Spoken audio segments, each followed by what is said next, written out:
change. You may get swapped to another game. But, hey, we're lucky to have these games. Can I ask you what some of the protocols you have to go through just to get to a point where you can actually take your seat there on the baseline and call a game? Well, we're kind of like the players and coaches. We're doing weekly testing. And I think Rob, it's going to be based on where you work and what network and what game. Are you on site? I think college basketball fans have seen it already. There's a number of games where the announcers are not on site, and it's not a deceptive act or a hidden component of the show. Often the networks have shown the announcers and broadcasters from home or in a studio. Last night, Dick Vitale is down in Florida, and Dan Schulman, he was in Charlotte, and they're calling the Kentucky-Kansas game in Indianapolis. So there are protocols, weekly testing, and I think we're just happy that we've got the games to call wherever we'll be. Well, let's move on to some of the games that have been out there. You check out some of the recent matchups, and I hate to sound like this, but it seems like we've got some basketball, and it just seems like maybe teams aren't quite getting the normal training camp off season that they had. Do you think that may have something to do with what I'm seeing here? Or? Yeah, I think you're right on. Bill Self said it after last night's game against Kentucky. They played in an empty arena in Indianapolis. It was, not the cleanest game. I mean, there were some ugly elements, ugly spots in that game. And, neither team shot particularly well. There was a whole bunch of turnovers. And Bill Self said, that kind of felt like a scrimmage. It didn't really feel like a game. And I think a lot of coaches are feeling that way as well, because you did not have the typical version of the lead up and practice time that you normally have going into this season. Opponents are getting added left and right. Schedules are adjusted. Remember, Villanova just lost to Virginia Tech. That game was added just days before they played. I think less than 2 days.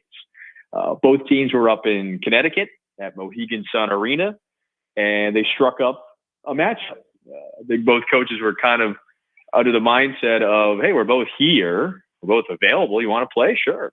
So there's going to be, I'll put it this way. I think that spectrum, if you will, of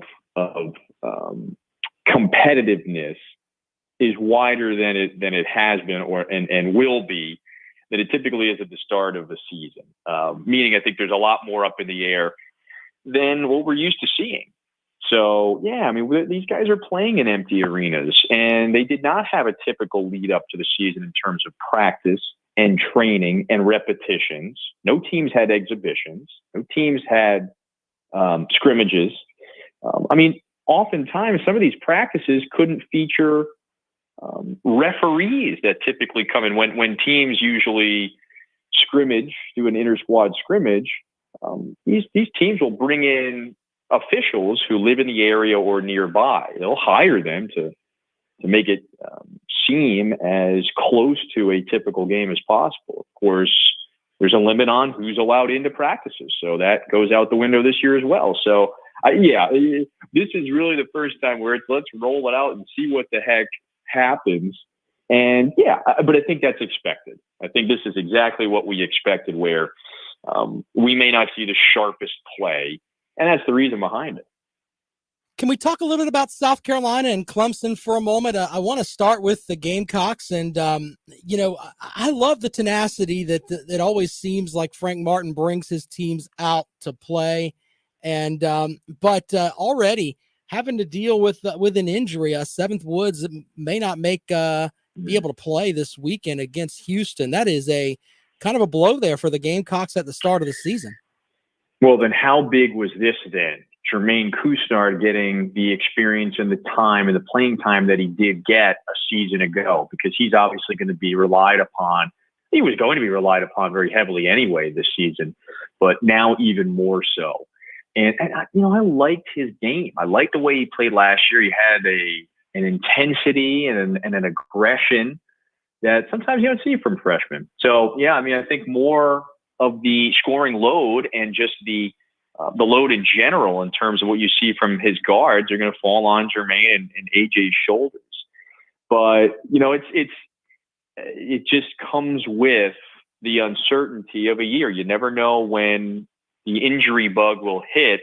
It's bad news for 7th, but they've got a deep guard rotation, and Justin Minaya as well can handle the ball. So, you hate to see it, but I think a player like Kusner, with the experience that he got last year, that helps hopefully soften that blow.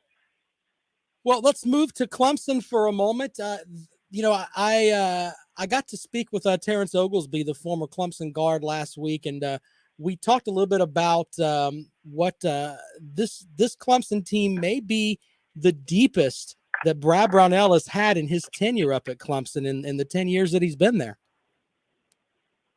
And you look at the start, already off to a 2-0 start. Purdue, Mississippi State, these are teams that, you can't sleep on. And I know Mississippi State has lost a couple players in the draft. They had a couple really talented players move on to the next level. Purdue, though, is always talented. Purdue is always going to be at or near the top of the Big Ten. I think you see it, scoring 80 points the last time out against Purdue. This team shot the ball from the field very well, hit a bunch of threes. And so this year, if you've got a team that can make shots and is a good shot-making team, especially early on in the season, considering the circumstances that we just alluded to, you're going to be in a good position as Clemson is right now. It's going to be interesting to see how both South Carolina and Clemson match up towards, I think they play the week of Christmas. It's going to be an interesting game here in Columbia. But I want to get your thoughts on the NCAA tournament going to the bubble. Roger Goodell came out today and said the NFL was going to kind of go away from the bubble. Do you agree with the decision to have the tournament in the bubble, even though you're playing the regular season not in a bubble?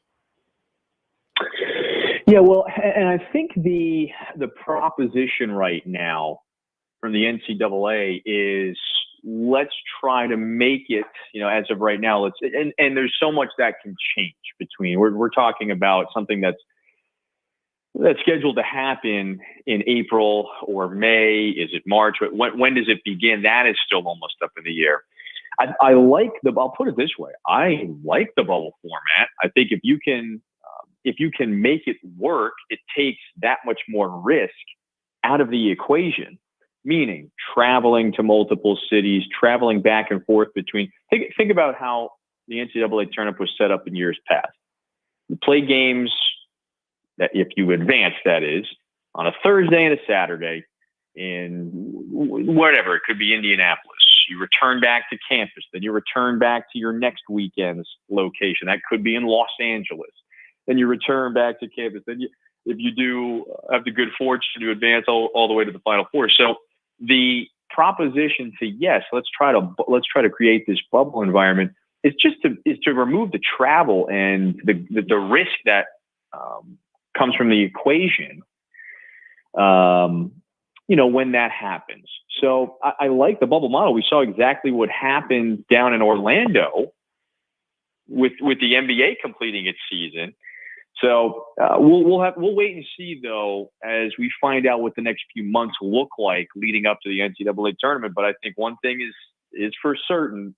The NCAA is going to do, I think, whatever it needs to avoid losing the NCAA tournament again in 2021. You and I can agree upon that. I have to ask you a couple of football questions before we get out of here. The first one is Ohio State is something I've been talking about on the program. I've always been of the adage that you don't deserve to go to the college football playoff if you don't win your conference title. They may not play enough games to get into the conference championship. What are your feelings on Ohio State, and should the Big Ten change their settings where they can kind of go about and getting Ohio State in? You're kind of testing the fortitude of the Big Ten, right, with its parameters. Right. I mean, but that's out there, Yep. All of a sudden, your best representative, the best chance for your league to have a representative in the college football playoff, that is potentially in jeopardy. And Rob, I saw it very briefly earlier where,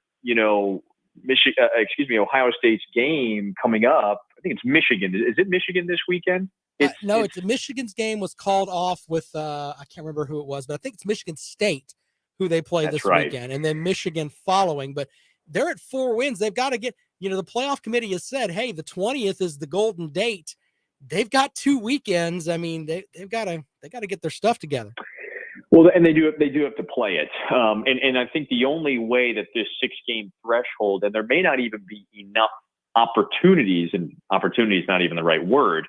But there is a case where if the average of games played by all Big Ten teams falls below 6, then that will be the amended required number of games. But yeah, at this point, Ohio State's hanging on by a thread, and I'll tell you what, Rob, it may not even be in the hands of the Big Ten if the College Football Playoff Committee says 4 games, 5 games, if the Big Ten does quote unquote bend the rules. And I don't know if they are going to do that at all.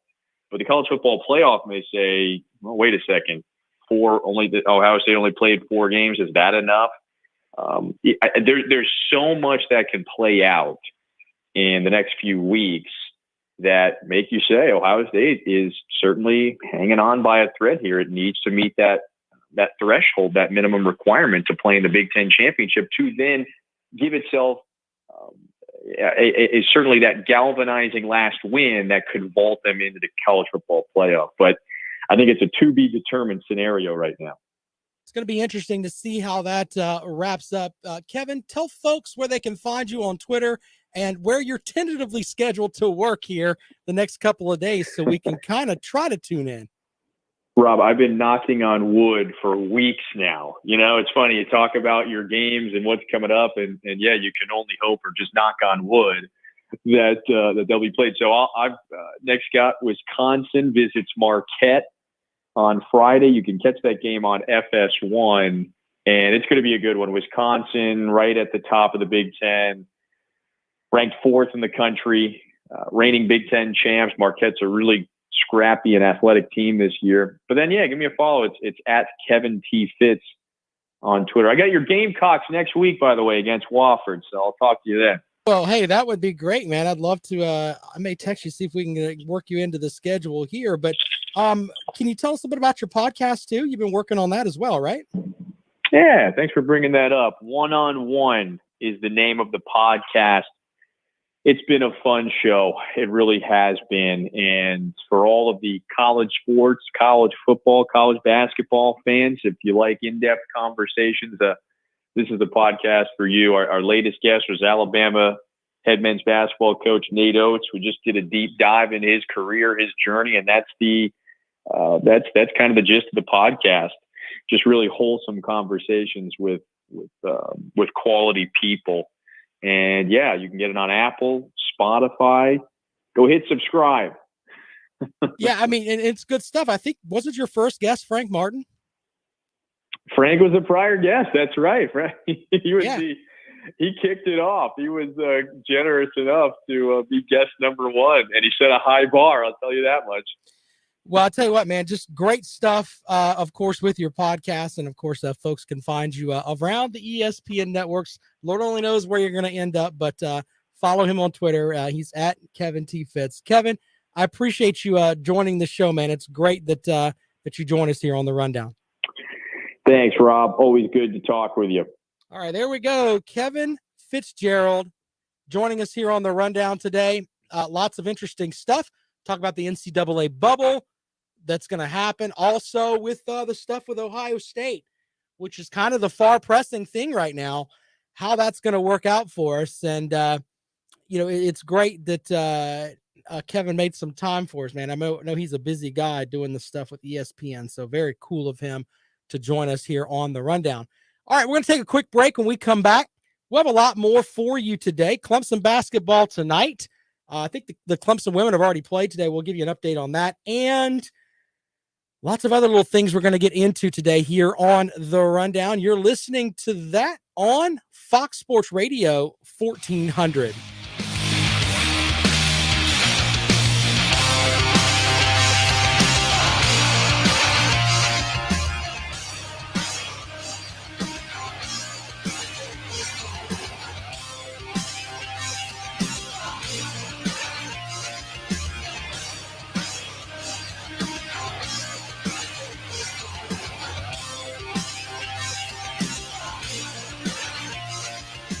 Having trouble finding high-quality gym equipment in stock?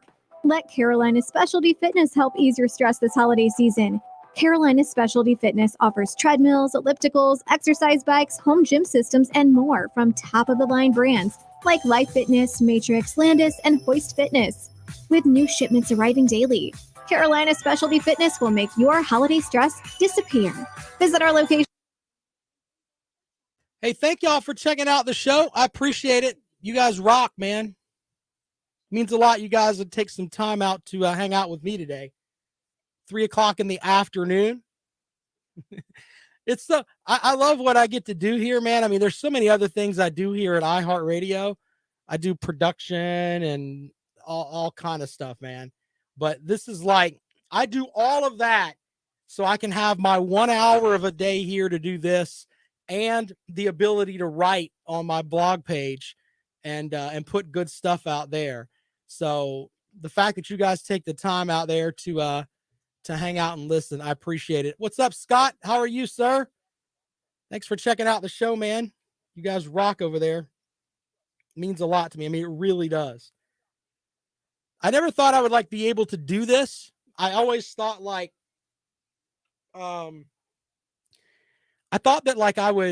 I thought that I was pretty good at having sports comments and stuff like that. And generally my friends would come to me and be like, oh, you know all about this stuff. And finally it's like, man, this is what I want to do. So I had to eat dirt for a while, but finally got into a position where I work with some cool folks here, and it's going to be great, man. I mean, it's great doing this stuff. So anyway, you guys rock. I want to let you know that before we come back from break. Back to the rundown. Follow Rob on Twitter at RobSoundsGood. Well, once again, thanks to Kevin Fitzgerald joining us here on the rundown this afternoon from ESPN. Awesome stuff from him. Follow him and his podcast. Look it up on Twitter at Kevin T. Fitz. Go subscribe. I was looking at some of the guests that he's had on the show, and it's like, I look at some of let me make sure I've got it right here. It's called One-on-One, and I'm making sure I've got it. I want to give you some of the folks that he's had on here. So, Sheldon Williams, one of the big names from Duke.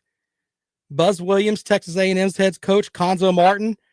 First interview was with Coach Frank Martin from South Carolina. Go and check that out. Shout out to Scott watching us on Facebook Live from Anderson. Appreciate you up there, brother. I had to yell really loud for people to hear me up in Anderson. The upstate's like a place that I would love to go, and we go up there and take the kids up there and hike. We go to there's some tunnel up there that the kids like. We go up there and walk around the tunnel, etc. But we love the upstate here, so. Anyway, there's some news coming out from the ACC. I think in just a moment, we could talk about that. I'm getting the notes that some people are getting their refunds. They're not letting a lot of folks into the ACC championship game. The Governor Cooper up there because of the coronavirus. I just got a text from my buddy Positive Mike. I can't read the text because it would get me booted off the radio, but it's basically, I'm going to go up and cover the game for our stations here, the ACC championship game, regardless of who's in it. If Clemson doesn't win this weekend, they won't be going, but Notre Dame and either Clemson or Miami, but I'm going to go up and cover the game just like I did the last couple of years. And the message I got from Positive Mike, it says basically, have fun at the game, blank, blank, blank, blank, blank. I can't say anything else because I'll get in trouble, but they're not letting a lot of people in. I think it's 5,200 people is the maximum that they're allowing in the stadium up there. Oof. 4:00 kickoff. It's going to be cold up there anyway. That's what I'll let Positive Mike have it and then go from there. So anyway, that's something that's been on the mind of a lot of Clemson fans here. Am I going to get to go to the game or not? I think a lot of people are getting their returned emails quickly about, yeah, sorry, here's your refund, which is sad. But you know what? I've come to a conclusion on this, and it's not like, I guess I've just been more thankful lately that we actually have sports to talk about, because over the summer, there was a period where I came in here every day for like about 2 months, and there was nothing that we could talk about. From like April till they started talking about UFC stuff, it was pretty light on the sports front. So I'm thankful that we're going to have some games. You know what? And I'm thankful for the bowl games. I have to take back what I said, because last year I was complaining, man, we have bowl games and nobody watches these bowl games. No one's going to be at the bowl games this year. There will not be very many crowd shots where you look out into the crowd and you see anything. It's not going to be like that. Okay.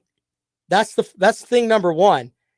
But you know what? I'm actually happy this holiday season from the 21st on. Let's see here. I think, yeah, you'll have the ACC SEC championships on the 19th, the announcements on the 20th. From the 21st until at least through New Year's, you're going to have bowl games on every day. I'm thankful for that. Now, there may be some games that we have no clue who they are, and we don't know who these teams are. There's talk that 13 of the 14 teams from the SEC are probably going to get bids. Now, I don't know if all these teams are going to accept them or not, but teams are going to get bids to go to these games. So you're going to have a slew of SEC teams, ACC teams, and you know, the conferences that opted out, you're not going to have those. So you're going to have teams to fill those games. So you're going to see a lot of different matchups this season that we wouldn't have had before. Most of the projections have South Carolina going to a bowl game, even though, let's be honest, the Gamecocks haven't had the kind of season that you would reward a team with a bowl game for. But TV says we have to have teams. We're going to have teams. I think the conference is going to lean on some folks and have them go to these games. But the matchup that I see on a lot of the different bowl projections, CBS Sports, and there's so many different projections out there, ESPN, etc., is the Gasparilla Bowl down in Tampa on December the 26th against either Virginia or Virginia Tech. So you can look at that from two perspectives for South Carolina. I'm trying to be on the positive side here because it is the holiday season. I like the holidays. My big thing with this is that if you look at it from this perspective, you get, 12 bowl practices? If South Carolina hires their new coach on Monday, he can hit the ground running. Now, I know some people are like, yeah, he needs to hit the ground running with recruiting, but you know what? You got to stick with the base that you got. The recruiting class that you've got coming in, let's be honest, it's going to be a wash anyway. I don't know who's going to stay from the guys that Will Muschamp recruited, or if it's going to be guys that whoever the new coach comes in wants to recruit. I think that he should honor the scholarships that he's offered to these guys, but it may not be guys that he wants. Let's just be honest on that. The other end of it too, though, is that you get those 12 bowl practices, and that's important. Now, the game may not be the most important game in the world, but as a new coach, you can figure out who you want on who on the team is going to be a building block for next season. And I think that's great. So I'm all for South Carolina. If they can get a bowl bid, accept it. Reward some of the guys that are there and have toughed it out through the season, like a Sedarius Hutchinson. Guys who didn't opt out. Give those guys an opportunity to have that bowl game. I'm sure they'd want to play. Pretty sure on that. There are guys down there that are dyed in the Gamecock wool, man. And they're going to line up and play if they're told they have an opportunity to go. And they should have that chance if a bowl comes calling. Now, as far as the fans go, yeah, watch it on TV. I don't think anyone's going to have this game where you can, the ACC championship game is going to have, 5,200 people. I doubt they're going to let a slew of people into Tampa for the Gasparilla Bowl, but watch the game on TV. So we'll take calls on that too. If South Carolina's extended a bowl bid, do you think they should go? Or do you think they should be like, you know what, let's just get this season over with. This has been not what we want. Or do you think they should go at it and play? 803-978-1832. 803-978-1832 is the number to call. NFL football kicking off in about 8 minutes here. Steelers and Ravens. Weird for a Thursday. I'm saying Thursday. It's a Wednesday afternoon game. Yeah, that'll be playing in the background when I'm working later. Don't tell anyone. Take a quick break and we come back. We'll have more for you on the rundown. You're listening to Fox Sports Radio 1400. Many of us take our mobility and independence for granted until we start aging and losing that ability. If you have an aging parent, spouse, or loved one facing mobility issues, the challenges that come both physically and emotionally can be overwhelming. All Medical is here to help. All Medical has helped people with mobility issues for nearly 30 years, and their track record speaks for itself. You can read dozens of reviews at allmedicalinc.com, like this one from James and Florence. We searched around on the net and found All Medical, who provided an elevator which will allow us to stay in our 2-story home and has helped us throughout the entire process. It was very, very helpful. And their technicians were terrific. They answered all of our questions and did a terrific job. I highly recommend All Medical. Whether it's grab bars, ramps, a wheelchair, home elevator, or more, All Medical can make life at home easier. Call 803-779-2011, visit their showroom next to Brooklyn Baptist Church, or online at allmedicalinc.com. That's allmedicalinc.com. Quality of life is what they're all about. When a community grows, its hospital should grow too. And that's just what we're doing at Lexington Medical Center. We recently launched the largest hospital expansion project in South Carolina history. Our new 10-story patient tower will help us take better care of patients, including the tiniest infants who need special attention. It will also make room for the growing number of patients who need surgery and intensive care. At Lexington Medical Center, our mission to serve our community never wavers. We're here when you need us today, and we'll be there when you need us tomorrow.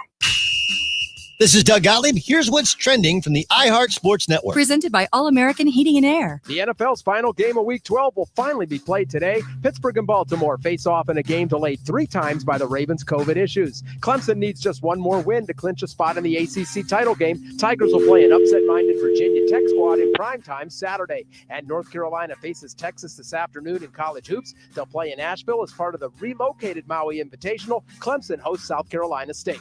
I'm Scott Davidson. Kill COVID-19 in your home with the All-American Heating and Air Purifier. The ApcoX Whole Home Air Treatment System is now proof. Yeah, it's going to be fun tonight, brother. Looking forward to it, man. Thank you for that, Scott. You're talking about the podcast tonight, right? Yeah, it's going to be fun. Looking forward to that. Sports radio done only the way Fox can do it. Always something to talk about. There's always controversy. And You're listening to Fox Sports Radio 1400. Welcome back to the rundown on Fox Sports Radio 1400 around the world in the iHeart Radio app. You know, I haven't done this in a while, but and a lot of it's just been silly. But I kind of wanted to do this today. I wanted to do an episode of The List. Yeah, I haven't done The List in a while. Let's see if I can find my opener for it. Then we'll do The List today. But my list today are the top 5 coaches that should be looking for a job soon. And I look at it from this perspective. These guys have really, really not done what they need to do this season. So it's my top 5 list today. Number 5 on the list, Jeremy Pruitt at Nebraska. Excuse me, not Jeremy Pruitt at Nebraska, at Tennessee. I don't know why I'm thinking Tennessee. I've got Nebraska on the brain. I'll explain that to you in a moment. But Jeremy Pruitt has not done a very good job this season. Now, I know that if you go back and you look at the podcast, which we podcast every show, you can find where I said I thought Jeremy Pruitt was going to be a great coach. I was wrong, and I'm sorry about that. I don't know where I can go from there, but Tennessee is 2-5. Their wins on the season are against South Carolina and Mizzou. That Mizzou win, I think if they played Mizzou today, they would lose by a lot. A lot. Anyway, their losses are to Georgia. They got blown out by 37 by Kentucky. Wrap your head around that for a second. Lost by 31 to Alabama, 11 to Arkansas, couple of touchdowns to Auburn. Their game against Vanderbilt was postponed. They're supposed to play Florida and Texas A&M. They're looking at a 2-7, maybe 2-8 season. Jeremy Pruitt has got to go. If with Tennessee, they have the money. It doesn't matter. They will make it happen. Up next, of course, you've got from Nebraska. Remember at the beginning of the season, Desmond Howard from ESPN, he was upset at Nebraska. He said this. If I'm Kevin Warren right now, I'm working on the way to get their ass out of the Big Ten. Yeah, I think that Nebraska wants out of the Big Ten after this season. The big thing with Nebraska, they lose to Ohio State, postpone with Wisconsin, lose to Northwestern. They did beat Penn State. They fall to Illinois, Iowa, and they've got Purdue and Minnesota left. They're going to be another team that is absolutely terrible. So, yeah, Nebraska definitely on the list. Kevin Sumlin with Arizona, it's just not working. This guy had some success at Texas A&M, but failed. He's got to go. Tom Herman at Texas. Man, you look at Tom Herman's team, and we talk about last season when that matchup with LSU, we had the whole thing with the Undertaker doing game day pick'em, and he's talking about they're going to, take care of LSU. And then they lose that shootout to LSU, and they've fallen out of the world since then. Tom Herman has got to go. And you know what? There's lots of names that are out there as far as replacements. Lots of people want that Texas job. A lot of people. So, and that job, if it opens up, that could affect where South Carolina goes if the Gamecocks don't get on their horse and hire somebody quick. Just saying, that needs to happen very, very quickly. Finally, number one on the list is Jim Harbaugh from Michigan. This guy is a flat-out weirdo, doing sleepovers at recruits' houses, telling his players they don't want them to eat chicken because chickens are funky birds. Yeah, he has got to go. That is my top 5 right there. Shout out to Steve watching on Facebook. He said that he was in the Army for Operation Iraqi Freedom in 2003 and 2004. You, sir, are a gentleman that chewed some dirt that I did not chew. I was a Coast Guardsman. I went up and down doing some law enforcement. I did a lot of AIDS navigation and things like that. But you guys that went over there to Iraq and Afghanistan, man, I've got nothing on my time where, I was making sure buoys were rigged correctly and helping out with fisheries and law enforcement in the Gulf Coast. Respect the heck out of those folks that actually strapped up and did some stuff. But yeah, I have a lot of respect for those folks, man. My cousin Billy was a guy that did 2 tours over there, and it still bugs him. So until every time I see some of those guys, man, I'm just so thankful for those folks because that's not something that I did, and I know a lot of people that just didn't do it either. So I tip my hat to those folks. So anyway, there's my top 5. Some other names that are right there in the realm of probably should go and find another spot. I think Dino Babers, his welcome is kind of worn out at Syracuse, but I still think he's a great coach. I just think you can't win at Syracuse. I mean, they got you playing in a basketball arena. Seriously. Dino Babers, I think, is going to go somewhere else, and he is going to be outstanding. I also think that Justin Fuente at Virginia Tech, I think Clemson is going to embarrass them this weekend in Blacksburg in December. Normally late November, they don't lose very many games up there, but I think they're going to get popped this weekend. And when that happens, stand by. I think that will be the loss that tips it over, and Virginia Tech will probably make a move. Some other names that might be on the hot seat. Gus Malzahn, it seems like he's always in the realm of, hey, he's going to get fired. But I don't think that's going to happen at Auburn. I think they're going to keep him. And I think they're going to try to build around Bo Nix and Tank Bigsby, who I think Bigsby is, man, if you remember correctly, his recruiting came down to South Carolina and Auburn. Can you imagine if you had a threesome at running back? I mean, somebody would end up transferring, but you could have the young man Lattimore. You could have the Harris, who you've got now, Fenwick, who I think is a great back, and then Bigsby. You could theoretically have all those guys on your roster. Bigsby's one of the better running backs in the SEC. And I think that they're going to try to build around that next year at Auburn. We'll see how that goes. I don't think that the experiment with Chad Morris is working.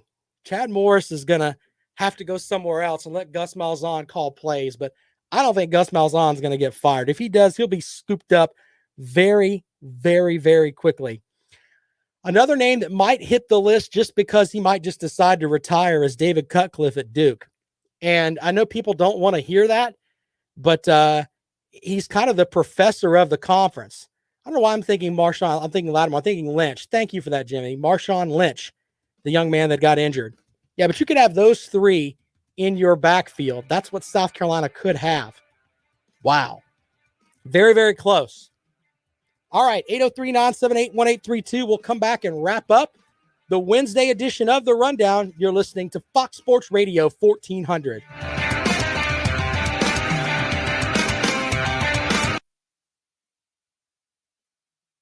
Hey, Scott, what was your MOS, man? What did you do? If you don't mind my asking, you can tell me. I don't want to tell you, but I like to know what people did over there. Were you infantry, or did you have a certain job you did over there? I was out of the Coast Guard by then. Jimmy and I were drinking beer.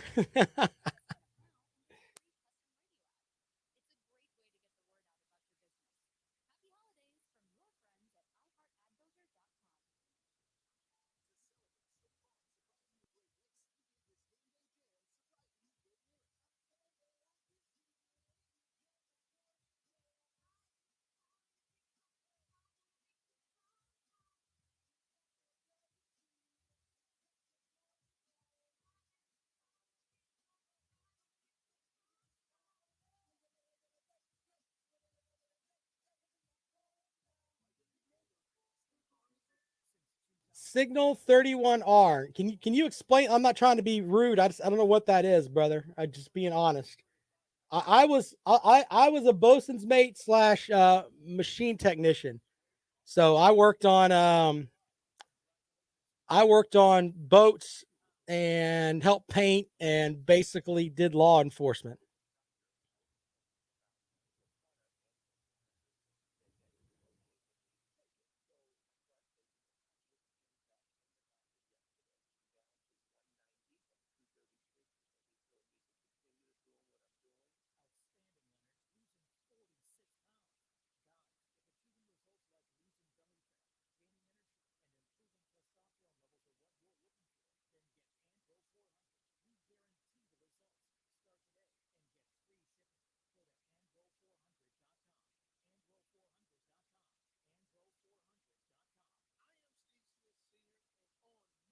Now, I understand that. Yeah, that's kind of cool. We'll talk about that if you want, Jimmy. That's great.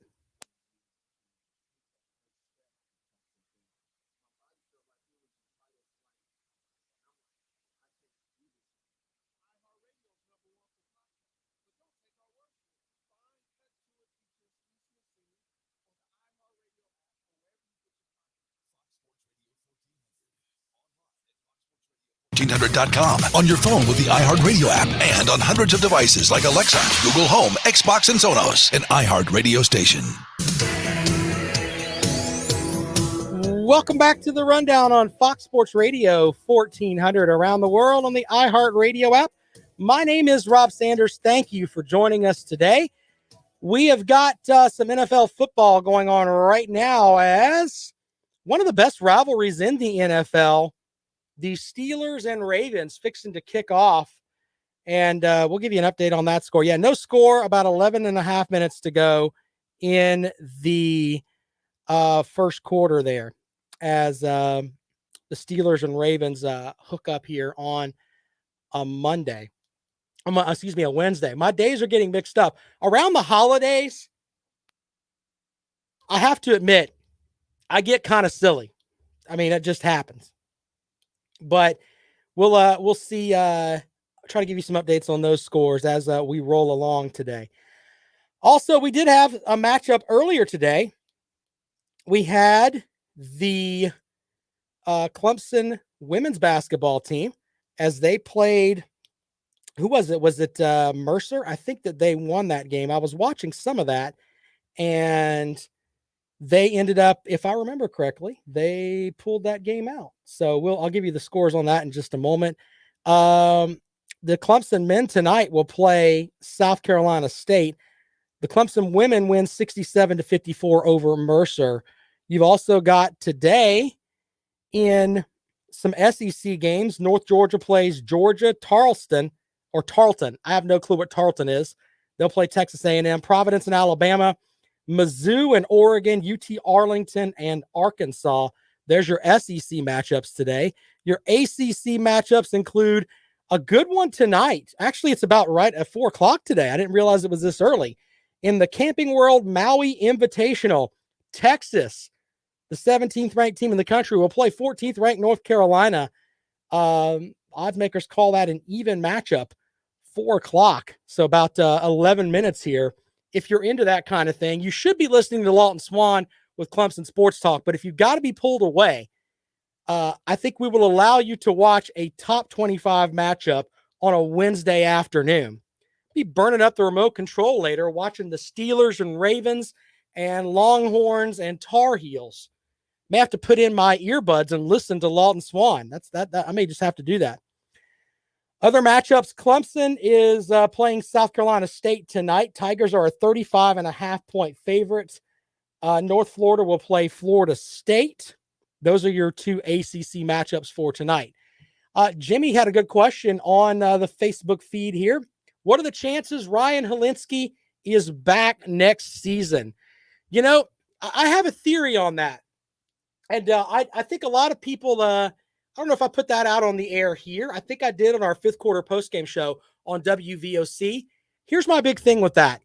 I think that Ryan Helinski is going to stay with the school or stay at South Carolina at least through the end of spring practice. I think he'll finish out the spring semester at South Carolina. I think everybody's got an opportunity to go and play somewhere else. I don't know exactly how the transfer rules are going to work, but I think he can transfer wherever he wants. So if he can transfer wherever he wants and play immediately, I still think he's going to stay here through spring practice and try to win a spot with whoever the new coach is. Now, granted, if by chance, you know, he doesn't get to be the starting quarterback, I think that he may transfer.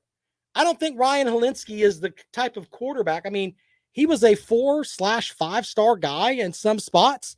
You know, you don't get those kind of guys. I mean, he was highly touted. I think he was maybe a high 4-star recruit. I've got to look at his stuff. But I don't think that kind of guy is going to stay somewhere where he can't beat out, let's say, a Luke Doty off of the and be behind a guy that was a freshman and he's the upperclassman. So in theory, he's a junior as far as in classroom status, but when he goes somewhere else, he'll be a sophomore. So he has the opportunity to go somewhere else and make his name. I don't know if he's going to take a step back and not play on the Power 5 level. I don't know if he'll do that or not. But I do know that he has the opportunity. If he does have the opportunity, why not? If you could go somewhere and say play at an East Carolina, or there are some programs that need quarterbacks that have coaches that like quarterbacks that transfer. Remember, Jerkovich for Boston College, who's came in and thrown all over the ACC, was a backup at Notre Dame and just couldn't beat out Ian Book. And that's saying something because Ian Book is a pretty good quarterback. He was a dark horse Heisman candidate at the beginning of the season. But if you're just not quite there where you're just a step behind Book or a step behind whoever it is, okay, then you go somewhere else and you can make your mark quick. That's what Jerkovich did at Boston College. I don't think that he ever thought, hey, I'm going to go to Indy, go out to Notre Dame, and then I'm going to go to Boston College and play. No, the idea was to play at Notre Dame. Same thing goes for Ryan Helinski. After he threw for 300-plus yards, I think it was, against Alabama, his thought was, I'm going to bleed garnet and black until the day my toes turn up. But sometimes things don't work out that way. So he may end up going to, say, an NC State. Dave Doran loves transfer quarterbacks. Other schools could really get into that, And I mean, it may leave the Gamecocks maybe a little light in the quarterback room. I think that I think that they want to keep him there, but in the end, you've got to go with the guy that you think can win you the most games. And right now, with the way the Gamecock offensive line has been able to protect, Helinski's not the guy that has the footwork and the ability to make his plays with his feet like Doty does. So you need a guy that can actually move around in the pocket, in my opinion. So putting Doty back in there, especially they don't really have a lot of great receivers. Like, last season you had Brian Edwards and Shi Smith, and you had all these guys that, that could go and catch the ball. Now you don't have that. So maybe in some ways, Helinski's looking at all of this and being like, you know what, maybe what I'm really good at is not what they really need. This is all opinion of just me, by the way. These are just things that I think out loud. It would make the most sense for me, though. I like the idea of him staying because that looks like he's a team guy and he's not complaining. He's going out there and trying to earn his spot. And I think coaches will respect that. But I also think that coaches will look at it from the perspective of, hey, he's going to enter the transfer portal and things will go from there. And by the way, next week, if South Carolina announces their head coach on Monday, which I'm thinking that's probably what's going to happen, Monday or Tuesday, then the transfer portal is going to have some Gamecock players in it. That's just the way that it is. You're going to have some guys that are going to go somewhere else. So I think it's up to the South Carolina staff to get on the horse, and they're going to have to hit that transfer portal themselves and bring some guys in. So whoever it is that ends up being the South Carolina coach, that has to happen. But there's going to be a lot next week of guys that are going somewhere else. But I think Doty's going to stay through the spring. Just a feeling that I've got. I could be wrong. He could end up staying and being a career backup. I don't know. I'm just saying from my perspective, as highly touted as he was, and with what we've been able to see him do, if he's protected, he's a great quarterback. So Jimmy asked about the recruit, Gunnar Stockton, I think is his name. I don't know how molded he was with the South Carolina staff. I don't know. We'll have to see how that works out for him too. So, you never know when the coaches change, man. It could be anything. It could be anything. You never know. There may be an uptick in recruiting. We're talking about the negatives. There may be an uptick of, hey, I like this coach. I like what he stands for. All right, I'm going to go build something at South Carolina. You may get a couple guys. You never know. All right, don't forget about Lawton Swan from Clemson Sports Talk. He is the czar of Clemson Sports. You can find him on Twitter at Clemson Sports. My name is Rob Sanders. I'm on Twitter at Rob Sounds Good. Full interview with our buddy Kevin Fitzgerald from ESPN will be up at about 5 o'clock this afternoon. Thank you for making me a part of your day. You're listening to The Rundown. We'll be back at it tomorrow on Fox Sports Radio 1400.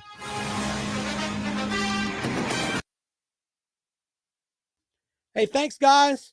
New Rob, Comrade, and Kale tonight. We make our picks for the weekend. I'm going to try to not strangle the Comrade. We do that at 9:30 tonight. So if you guys want to check that out, let me know. All right, just hang about, and we'll be live at 9:30. Appreciate you guys. Thanks so much. Thank you, Scott.